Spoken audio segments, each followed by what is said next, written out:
बिस्मिल्लाहिर्रहमानिर्रहीम। अस्सलाम वालेकुम नादरीन, आप यूट्यूब चैनल देख रहे हैं। मैं इमरान खान। नादरीन, आज इमरान खान साहब को जेल में कैद हुए 3 साल मुकम्मल हो गए हैं और ये एक स्पेशल वीलॉग है जो मैं आपके सामने रखता हूँ। इमरान खान साहब को पहले 9 मई के दिन गिरफ़्तार किया गया, उसके बाद 9 मई का इंसिडेंट हुआ और वो एक फ़ॉल्स फ्लैग ऑपरेशन था। इमरान खान साहब आज भी कहते हैं कि CCTV फुटेज कहाँ है, बाकी सबूत कहाँ है, तो कुछ भी नहीं दिखाया गया। लेकिन 5 अगस्त 2023 को इमरान खान साहब को दोबारा गिरफ्तार कर लिया गया और तब से लेकर अब तक इमरान खान साहब जो हैं वो जेल में कैद हैं। इमरान खान साहब ना तो कानून के कैदी हैं और ना ही इमरान खान निज़ाम का कैदी है। इमरान खान आसिम मुनीर का कैदी है और अपनी कैद के दौरान इमरान खान साहब ने कई मरतबा ये बात पाकिस्तान के मीडिया को और पाकिस्तान के शहरियों को बताई अपने पैगामात के ज़रिए से। मिसाल के तौर पे कुछ चीज़ें मैं आपके सामने रखता हूँ। 26/8/2025 यानी 26 अगस्त 2025 को लगभग आज से 1 साल पहले इमरान खान साहब ने कहा कि आसिम मुनीर में ताकत की बहुत भूख है, इसीलिए उसने बदतरीन आमरीत कायम कर रखी है। मुझसे माफ़ी का मुतालबा करने की बजाय आसिम मुनीर को मुझसे माफ़ी मांगनी चाहिए। 9 मई उसी ने करवाई है जिसने CCTV फुटेज चुराई है। इस वक्त 9 मई आसिम मुनीर की इंश्योरेंस पॉलिसी है। ये सब कुछ आसिम मुनीर करवा रहा है। इसमें ना कोई इखलाकियात हैं और ना इस्लाम की समझ है। आसिम मुनीर के लिए मेरा पैगाम है कि मुझ पर दबाव बढ़ाने के लिए चाहे मेरे ख़ानदान में से जिस मर्ज़ी को कैद में डाल दो, मैं ना झुकूंगा, ना इस जुल्म को कबूल करूंगा। मैं अपनी हकीकी आज़ादी की जद्दोजहद हर हाल में जारी रखूंगा, ये इमरान खान साहब ने कहा। एक और पैगाम इमरान खान साहब का, आसिम मुनीर एक जहनी मरीज़ है। ये पैगाम भी इमरान खान साहब का आया और उसमें उन्होंने कहा कि जिसकी इखलाकी पस्ती की वजह से पाकिस्तान में आइन और कानून मुकम्मल तौर पर ख़त्म हो चुका है और किसी भी पाकिस्तानी के बुनियादी इंसानी हकूक़ अब महफूज नहीं है। मुझे और मेरी अहलिया को आसिम मुनीर के हुक्म पर झूठे मुकदमात में जेल में रखा गया है और शदीद तरीन जहनी टॉर्चर किया जा रहा है। मुझे मुकम्मल तौर पर एक सेल में बंद करके कैद तन्हाई में डाला हुआ है। 4 हफ्ते तक मेरी किसी एक इंसान से भी मुलाकात नहीं हुई और बैरूनी दुनिया से बिल्कुल बेखबर रखा गया। जेल मैनुअल के मुताबिक दी जाने वाली हमारी बुनियादी ज़रूरियात भी ख़त्म कर दी गई हैं। ये इमरान खान साहब ने कैद तन्हाई के हवाले से और जो आसिम मुनीर साहब ने उनके साथ किया उसके हवाले से तफसीलात के साथ बताया। ये जो पैगाम है ये दिसंबर 2, 2025 को इमरान खान साहब का पैगाम आया और ये आखिरी मरतबा इमरान खान की बहन की मुलाकात हुई थी इमरान खान साहब से। ये उस वक्त का पैगाम है। ये एक और पैगाम देखिए। इमरान खान साहब ने कहा कि मैं ये बात वाज़े तौर पर कह चुका हूं कि अगर मुझे या मेरी अहलिया को कुछ हुआ तो जनरल आसिम मुनीर इसके जिम्मेदार होंगे, लेकिन मुझे कोई खौफ नहीं है क्योंकि मेरा ईमान मजबूत है। मैं गुलामी पर मौत को तरजीह दूंगा। फिर इमरान खान साहब ने सहाफ़ियों से बातचीत करते हुए एक मरतबा यह भी कहा कि सारी कौम को पता है कि जनरल आसिम मुनीर मुल्क चला रहा है। मुझे तोड़ने के लिए उसने रेफरेंस दायर करवाए हैं, बुशरा बीबी को सज़ा दिलवाई है। मुझे और मेरी बीवी को कुछ होता है तो जनरल आसिम मुनीर जिम्मेदार होगा। London plan general Asim Munir और नवाज शरीफ के दरमियान था। कुछ जजेस को भी साथ मिलाया गया। जब मुझे गिरफ्तार किया गया तो पुलिस मेरे बेडरूम में दाखिल हुई, वहां से मेरा पासपोर्ट और चेक बुक्स भी लेकर चले गए। तो ये बहुत सारी चीज़ें इमरान खान साहब ने खुद बताई और बार बार बताई। मैं आपको इस तरह के 10 ट्वीट और पढ़ के सुना सकता हूँ या इमरान खान साहब के स्टेटमेंट आपको बता सकता हूँ जहाँ पे उन्होंने खुद कहा कि मैं आसिम मुनीर का कैदी हूँ, मेरे साथ ये जो कुछ भी किया आसिम मुनीर ने किया। और ये बात अक़वाम मुत्तहिदा भी मानता है, एमनेस्टी इंटरनेशनल भी मानता है, दुनिया भर का मीडिया, दुनिया भर के लोग जो तहकीकात करते हैं पाकिस्तान के अंदर इमरान खान के बदतरीन मुखालिफिन, वो अपने मुँह से कहते हैं कि इमरान खान आसिम मुनीर फील्ड मार्शल की कैद में है। इमरान खान किसी ऐसी कैद में नहीं है जो अदालत की वजह से है या कानून की वजह से है। ये मामला आसिम मुनीर का है और आसिम मुनीर इमरान खान साहब को तोड़ना चाहते हैं और इसलिए उन्हें कैद में रखा हुआ है, जबकि इमरान खान साहब टूटने के लिए तैयार नहीं है।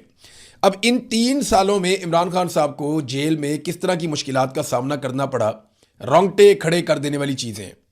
यानी ऐसा नवाज शरीफ कभी सोच भी नहीं सकता। नवाज शरीफ को कैद में मुशर्रफ ने भी डाला था, फिर ये नवाज शरीफ कैद में गया। जब नवाज शरीफ की अपनी सरकार थी उसके बाद ये वापस आया निगरान हुकूमत में, फिर जेल में चला गया। इमरान खान ने निकाल कर पाकिस्तान से बाहर, एक दफ़ा जनरल मुशर्रफ ने नवाज शरीफ को बाहर निकाला पाकिस्तान से। एक दौर में इमरान खान ने और जनरल बाजवा ने नवाज शरीफ को पाकिस्तान से बाहर निकाला जब मियाँ साहब के प्लेटलेट्स बहुत नीचे गिर गए थे। तो इमरान खान साहब को बतौर कैदी जिन मुश्किलात का सामना रहा इन 3 सालों में, वो आप ये देख लीजिए। इमरान खान साहब का नाम लेने पर इमरान खान साहब का नाम लिखने पर पाबंदी लगा दी गई। इमरान खान साहब की शक्ल इन 3 सालों तक पाकिस्तानियों को नहीं दिखाई गई किसी भी मीडिया के जरिए से। अवाम ने ना तो इमरान खान साहब की आवाज सुनी और ना ही उनका चेहरा देखा। बार बार इमरान खान साहब कहते रहे क्योंकि उन्हें शौक है किताबें पढ़ने का, तो उन्हें किताबें फराहम ना की गई और उन्होंने दर्जनों मरतबा इस बात की शिकायत की। वर्जिश का सामान भी इमरान खान साहब को तरसा तरसा कर दिया गया। उनके घर का खाना उन्हें नहीं मिलता इमरान खान साहब को। उनकी मुलाकातें पार्टी लीडर्स से बंद हैं। वर्कर्स के साथ इमरान खान साहब की मुलाकातें बंद हैं। वकला के साथ इमरान खान साहब की मुलाकातें बंद हैं। इमरान खान साहब की फैमिली के साथ उनकी मुलाकातें बंद हैं। हत्ता कि जो इमरान खान साहब के ज़ाती मुआलजीन हैं उन तक के साथ इमरान खान साहब की मुलाकातें बंद हैं। अपने बच्चों के साथ जो टेलीफोन करने की उनको सहूलत मैसर होनी चाहिए बतौर कैदी, वो सहूलत भी कई कई महीनों के इंतज़ार के बाद उन्हें मिलती है और गुज़िश्ता कई महीनों से इमरान खान साहब की अपने बच्चों से भी बात नहीं करवाई गई। कई कई दिन तक बार बार इमरान खान साहब को काल कोठरी में डाल दिया गया, यानी उन्हें बंद कर दिया गया और कई कई दिन तक वो शिकायत करते हैं कि उन्हें बाहर नहीं आने दिया गया, बल्कि कुंडी लगा के ताला लगा के अंदर बंद किया गया और जो बाहर का खुला एरिया है या खुला आसमान है वहाँ पे नहीं आने दिया गया। बिजली की बंदिश की भी उन्होंने शिकायत की कि यहाँ पे बिजली बंद कर दी गई और हशरात ने बहुत ज़्यादा इमरान खान साहब को तंग किया। ये सारे टैक्टिक्स होते हैं। फिर एक और चीज़ मैं आपको बताता हूँ कि इमरान खान साहब के पास बतौर कैदी जब कोई साबिक वज़ीर आज़म पकड़ा जाता है तो उसको बहुत सारी सहूलियात होती हैं। उनमें से कोई भी सहूलत इमरान खान साहब को मैसर नहीं है। जेल में मौजूद बहुत सारे कैदी बहुत अच्छे हालात में रह रहे हैं, लेकिन इमरान खान साहब को बदतरीन हालात में रखा गया है साबिक वज़ीर आज़म होने के बावजूद। ना उनके पास एसी है और ना ही उनके पास फ्रिज है, बल्कि बार बार इमरान खान साहब का टीवी और अखबार ये दोनों सहूलतें भी छीन ली जाती हैं। ये सब कुछ बतौर कैदी इमरान खान साहब को तकलीफ देने के लिए किया गया। और भी बहुत सारा कुछ है। अभी इमरान खान साहब की आंख का प्रॉब्लम आ गया, बड़ा शदीद किस्म का। इमरान खान साहब की सेहत बिगड़ी है, ये भी चीज़ें रिपोर्ट हो रही हैं। और उनकी आंख का इशू तो यहां तक आ गया कि 15% उनकी आंख की बिनाई बाकी रह गई थी आखिरी रिपोर्टें आने तक। उसके बाद से लेकर अब तक हमारे पास आज़ाद ज़राए से कोई इंफॉर्मेशन नहीं है। सियासी नुकसान इमरान खान साहब को किस तरह का पहुंचाया गया ये भी आप देख लीजिए। इमरान खान साहब की पार्टी तोड़ दी गई, जबरी गुमशुदगियां की गई इनकी पार्टी के लोगों की, और ये सियासी लोग थे तो फौज ने उठा के इनके बंदे गायब करना शुरू कर दिए एजेंसियों ने। पाकिस्तान तहरीक इंसाफ के रहनुमाओं को बेगुनाह जेलों में डाला गया। अभी भी 4000 के करीब लोग इनके जेलों में, जिनमें बड़े लोग जो हैं वो यास्मीन राशिद साहिबा हैं, एजाज चौधरी साहब हैं, उसमें मियाँ महमूद रशीद साहब हैं, उमर चीमा साहब हैं, सनम जावेद हैं, आलिया हमजा हैं और बहुत सारे लोग हैं इस तरह जेलों के अंदर अभी भी बंद हैं।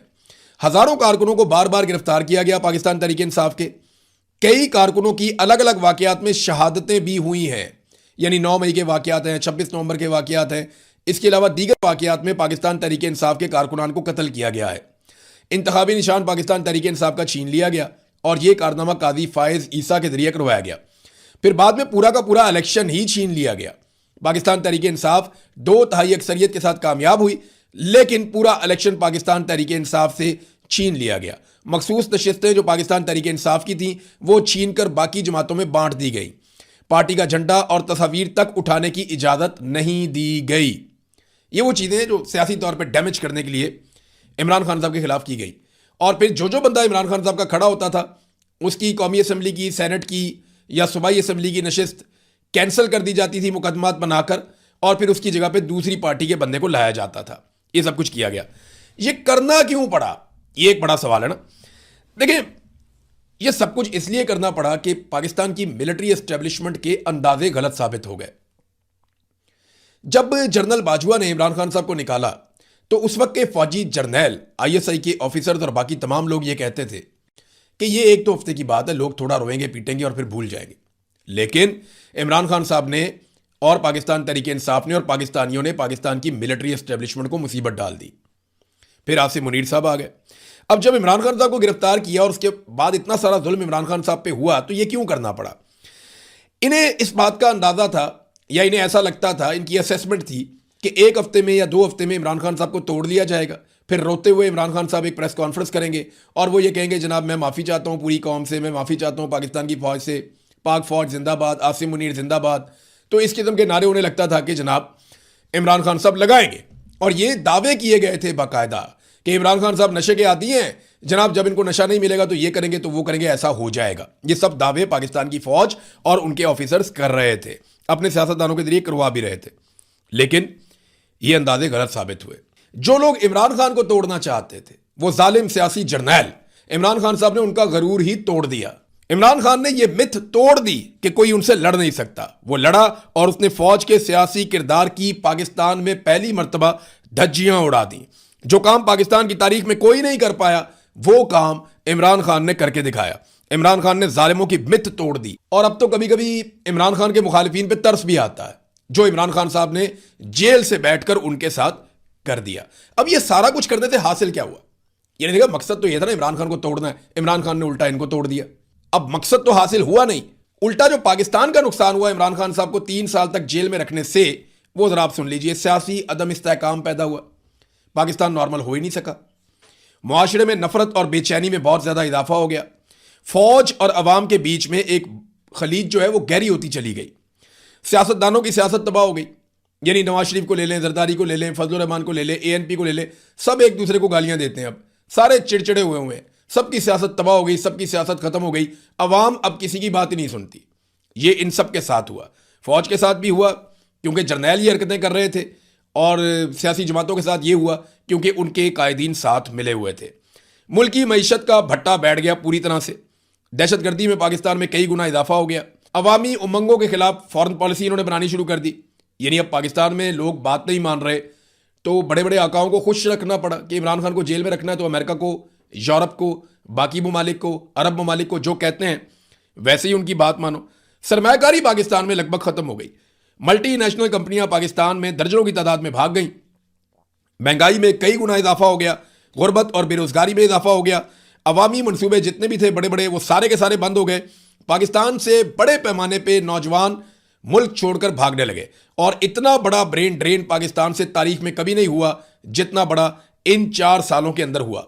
इंसानी हकूक की बदतरीन पामालियां की गई। पाकिस्तान की पूरी दुनिया में इन पामालियों की वजह से बदनामी हुई। अदलिया और पार्लियामान समेत मीडिया और बहुत सारे और शोबों को यरगमाल बना लिया गया। आइन का हुलिया मुकम्मल तौर पर तबाह कर दिया गया।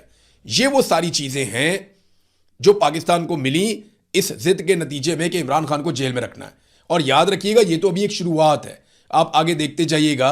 ये जो आग लगाई है इमरान खान की मुखालफत में और जिद में बुग़्ज़ से भरे हुए चंद लोगों ने, वो आग पाकिस्तान को और कितना नुकसान पहुंचाती है। नाजरीन, अब बड़ा सवाल यह है कि क्या आसिम मुनीर इमरान खान साहब को रिहा होने देंगे? तो जवाब यह है कि फिर मैं आपको बताऊं कि इमरान खान किसी अदालत के कैदी नहीं है। इमरान खान कानूनी नुक्ता नज़र से जेल में अगर बंद होते तो अब तक रिहा हो जाते, उनके वकील केस लड़ लेते। लेकिन यहां पे तो पूरी की पूरी अदालतें तब्दील कर दी गई हैं। तो इमरान खान साहब कहती हैं आसिम मुनीर के, और आसिम मुनीर इमरान खान साहब को कभी भी रिहा नहीं होने देंगे। ये बात मेरी आप याद रखिएगा और पल्ले बांध लीजिए कि आसिम मुनीर इमरान खान को कभी नहीं छोड़ेगा। अगर छुड़वाना है तो छुड़वाना पड़ेगा। ऐसा नहीं होगा कि वो प्लेट में रख के इमरान खान वापस कौम के हवाले कर दे, ऐसा नहीं होगा। पाकिस्तानियों को यह जिम्मेदारी उठानी पड़ेगी, क्योंकि इमरान खान अपनी ज़ात के लिए नहीं, पाकिस्तानियों के लिए जेल काट रहा है। वो अकेला पूरे पाकिस्तान की जंग लड़ रहा है, इस उम्मीद पर कि एक दिन पाकिस्तानी ज़रूर आएंगे और उसके साथ मिलकर लड़ेंगे। बस वही दिन होगा जब पाकिस्तानी अपनी हकीकी आज़ादी हासिल कर लेंगे। मैं इस वीलॉग के आखिर में पाकिस्तानियों को सिर्फ एक बात कहना चाहता हूं कि आपके पास बहुत ज़्यादा वक्त नहीं है। कल पछताने से बेहतर है कि आज निकलो, अपने हक के लिए लड़ो, जमहूरियत और इंसानी हुकूक के लिए, अपनी और अपने बच्चों की आज़ादी के लिए एक साथ मिलकर लड़ो, वरना बारी बारी सबकी बारी। वो अकेला शख्स मुल्क में मुसल्लत माफिया से अकेला लड़ने का वादा पूरा कर रहा है। इमरान खान ने कहा था कि मैं अगर अकेला भी रह गया तो मैं इनसे लड़ूंगा, मैं अपने खून के आखिरी कतरे और अपनी आखिरी सांस तक इनसे लड़ूंगा। और इमरान खान लड़ा है, और क्या खूब लड़ा है, पूरे जी जान से लड़ा है। याद रखिएगा, वो अकेला लड़ तो सकता है मगर अकेला जीत नहीं सकता। जीतने के लिए सबको लड़ना होगा। अब तक के लिए इतना ही। अपना ख्याल रखिएगा। अल्लाह हाफिज।